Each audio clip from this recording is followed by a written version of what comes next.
ब्रह्मा जी कहते हैं उसके आगे प्लुत्य तीर्थ है जो मनुष्यों को सब प्रकार की सिद्धि देने वाला है। मैं उसके प्रभाव का वर्णन करता हूँ। वह छिने हुए राज्य की भी प्राप्ति कराता है।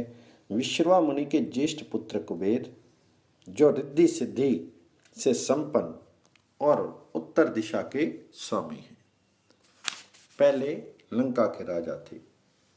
उनके सौतेले भाई रावण, कुंभकर्ण और विभीषण बड़े बलवान थे। यद्यपि वे भी विश्रवा के ही पुत्र थे, तथापि राक्षस पुत्री कैकसी के गर्भ से उत्पन्न होने के कारण राक्षस कहलाते थे। वे तीनों भाई तपस्या करने के लिए वन में गए। वहां उन्होंने बड़ी भारी तपस्या की और मुझसे वरदान प्राप्त किया। अनंतर अपने मामा मारीच के साथ तथा नाना और माता के कहने से रावण ने कुबेर से लंका की राजधानी अपने लिए मांगी। इस बात को लेकर दोनों भाइयों में भारी शत्रुता होगी। फिर तो देवताओं और दानवों में भयंकर युद्ध हुआ। रावण ने अपने बड़े भाई कुबेर को युद्ध में हराकर पुष्पक विमान और लंकापुरी पर अधिकार जमा लिया और तीनों लोकों में घोषणा कर दी कि मेरे भाई को आश्रय देगा जो भी, वह मेरे साथ हाथ से मारा जाएगा। कुबेर को कहीं आश्रय नहीं मिला।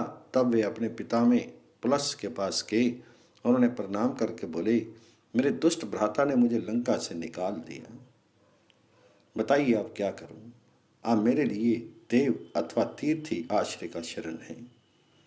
पुत्र की यह बात सुनकर पुलस्त्य ने कहा, बेटा तुम गोतवी गंगा में जाकर भगवान शंकर जी की स्तुति करो।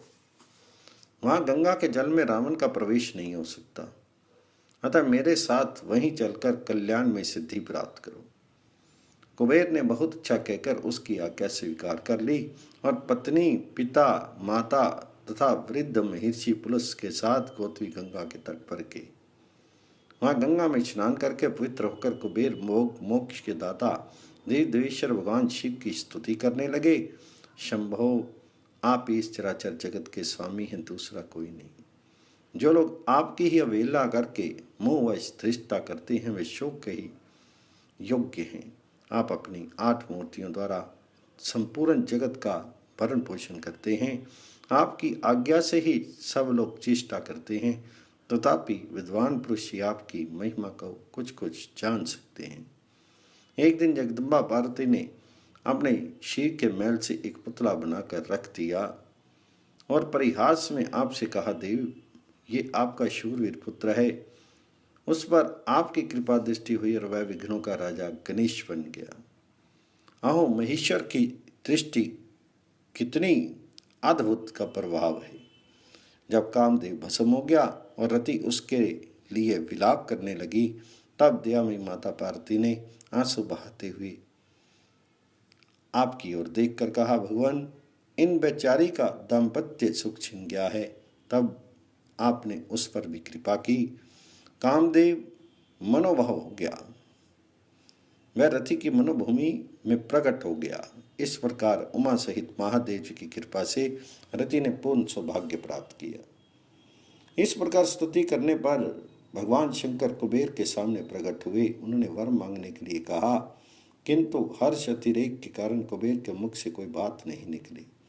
इसी समय आकाशवाणी हुई। उसने मानो पुलस्त्य, विश्रवा और कुबेर के हार्दिक अभिप्राय को जानकर ये कल्याण में वचन कहा, भगवान ये लोग धन का प्रभुत्व प्राप्त करना चाहते हैं। इनके लिए भविष्य भूत सा बन जाए, जिस वस्तु को ये किसी के लिए देना चाहें वह दी हुई के समान हो जाए, तथा जो वस्तु ये स्वयं प्राप्त करना चाहिए वे पहले ही इनके सामने प्रस्तुत हो जाए।